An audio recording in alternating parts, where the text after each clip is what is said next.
Today, guys, I'm going to show you how to letter your portfolio. We're going to end up with something on your portfolio that looks something like this. So there's some steps that we can take to help you get to this point. First, you're going to use a pencil, and you're going to draw really, really lightly to do this because you're going to have to erase quite a bit. So my little trick for not getting these really dark lines, if some of y'all draw like this really hard and you're really close on your pencil here, I back up on that pencil and kind of put my finger in the air like this, and we can pretend that we're having tea with the Queen. But this is going to allow you to draw a lot lighter, because if I do this and I try to erase, it's probably going to stay. I'll see those lines. But if I draw lightly like this, you can barely see it. So this one I can erase very easily. This one, even after I erase, you can still see. So you want to be very, very careful about how much pressure you use on this pencil at first. I highly recommend that you practice in your sketchbook or on a piece of scrap paper, and you need to do this first. And come up with your design so that when I come around to try to help you, I kind of understand where you're going with it. I would spend maybe 10 or 15 minutes here before we start on your actual portfolio, which is a much bigger piece of paper, and you get one sheet of poster board for your portfolio, so we don't want to mess it up. We're going to write out your name first, and then we have to figure out, do you have an even number of letters or do you have an odd number of letters? That's pretty important, because we're going to start drawing your name in the middle of your paper, not from the side of your paper. I know a lot of you have probably made posters, maybe for a pep rally or some kind of sign, and you're going to you're so excited you're going to make the sign, and first you're going to draw really dark, and then you're going to say you guys are the Bulldogs or Go Team or whatever your mascot is, and we're going to write Go Team. Oh no. Oh no. And then we get this little teeny tiny letter over here. I can help you with this so that doesn't happen to you. There's also an old adage that says think. Oh no, here we go again. Ahead. Right? So, where do you think ahead in art class? You think ahead in your sketchbook. It's important that you use that sketchbook. So, we're going to start by writing out your name. And so, I'm going to use my last name, which is Klaus. So, when I count my letters, 1, 2, 3, 4, 5. I have 5 letters, so my A is in the middle. I'm going to use my ruler, and I'm going to measure. I believe your portfolios, if you go all the way across, and this little ruler you're going to use will not be big enough for the portfolio, but halfway is 11 inches. So if you will just put your ruler down and mark somewhere over here, a little mark at the 11, just really lightly. Remember we told you to keep your lines really light, and that'll be the middle. So I would start with my A in the center. We do need to decide before we start drawing about what kind of layout we might want to use for our name. So this, I believe, would be in your Google Classroom or your class notebook in Microsoft, wherever your teacher put it, for you to reference. So I'm going to go ahead and I'm going to use the curved. So I'm going to put some guidelines in here quickly like this, and then I'm going to curve it up like this. You can curve it this way and this way. You can make it go diagonal however you want. But I know that my A is going to go right there on that line. I'm going to use these guidelines. I'm going to fill them up. So I'm just going to put a skeleton A right there. Just the line. That's all I want. Lightly, lightly. See, I'm still using my pencil like this.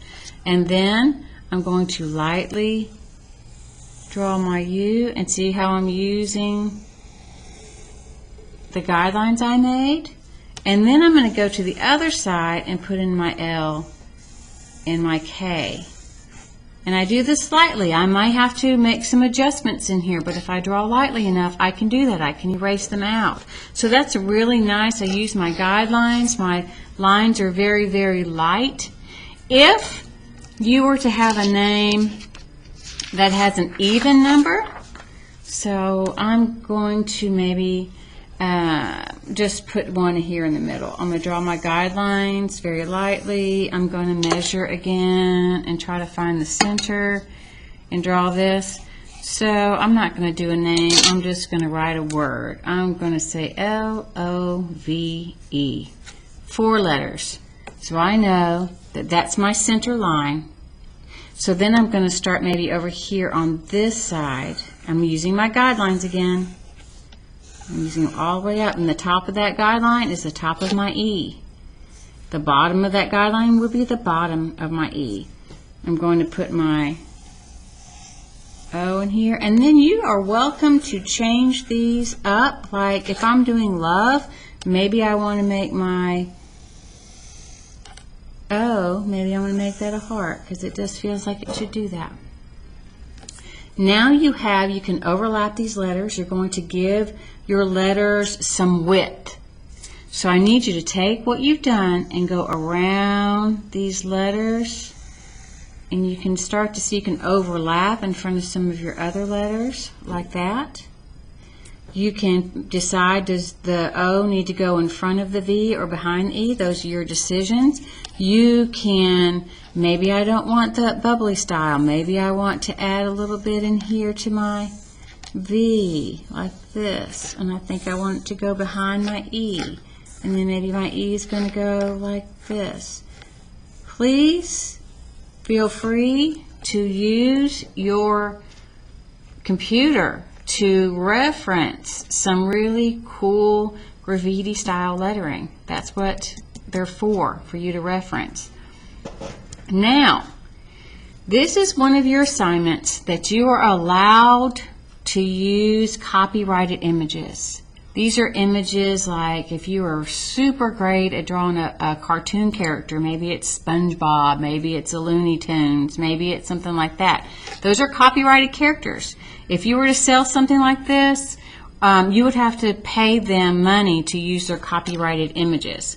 But since this is for personal use, we're not going to worry about that. We're just going to be using it in the classroom. It's for your own use, so we're not going to worry about that. So this is probably one of the only times that I'm going to say, yes, you are really allowed to use those images on your work. So I would take advantage of that opportunity. You could maybe make your character like peek out back here if you want to, all that stuff. You can add them to the in front of your letters if you'd like.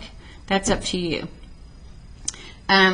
You will have to go back and erase those lines. I told you that there's going to be lines that you have to take away. So now I'm getting rid of the bones of my letter. I'm getting rid of that skeleton, let's say. And that I really get rid of this. I don't need that anymore. It did what it was supposed to do. And now you're going to pick a style, a graffiti accent style that you're going to add to the outside of your letter.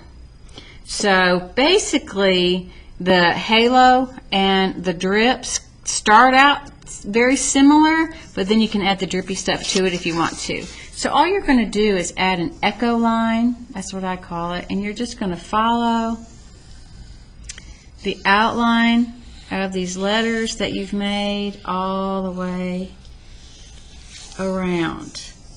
Keep it light. If you want to make changes, you can. Sometimes, like in this, if I wanted to, I could make the background show through, and I could do that. Here in this L, I might be able to have a little piece peek through. That's up to you. You can do that or not. It's up to you. If you want to make it look like it's dripping, find some places in here. Maybe that paint's going to drip down. That paint drips. It gets skinny here because it's about to drip, and it looks like this. And then maybe it's going to drip from in here, get skinny right there, and maybe you'll have a piece that drips here. You can decide maybe I just want to put the bubbles all around it, and then feel free to do that. And then you can erase out some of, you can overlap that accent if you want to, and then you can erase those out.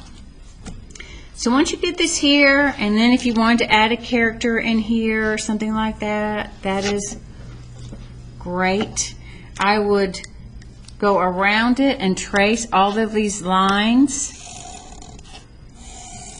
with a black marker, whatever kind. You see I'm using the side of that marker, and it always keeps a nice point on my marker if I use the side, not just like this, because that ruins a marker. If everybody does that, it's going to flatten the tip. So if you will use it on the side, you get a really nice line. If you go something like this, you're like, oh, they didn't match up just quite right, it's okay, we can fix it. We will just put a thicker side on here. And if I do a thicker side there, I will do a thicker side here. It's okay.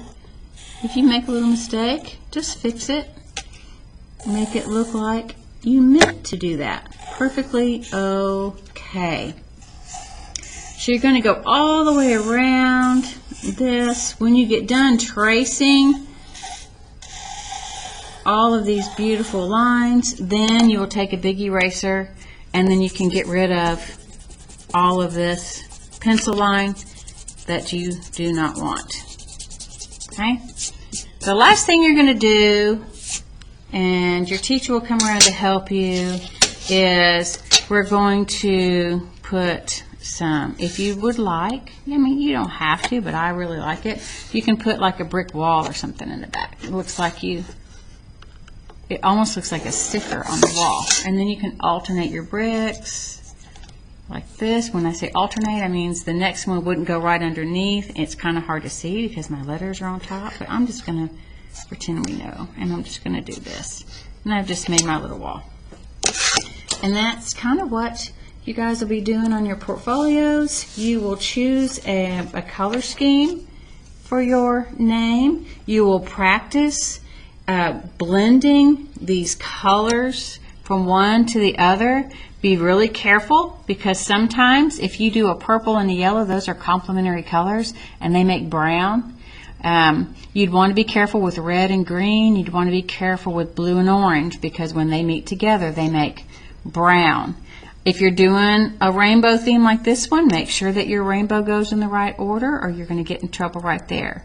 I really highly recommend the colors that are kind of the same. Maybe the hot colors, maybe the cool colors, things like that. Those look really, really nice. Okay? So I hope you have fun with this assignment. Please ask if you need some help. I'll be coming around, and I can't wait to see what you guys come up with.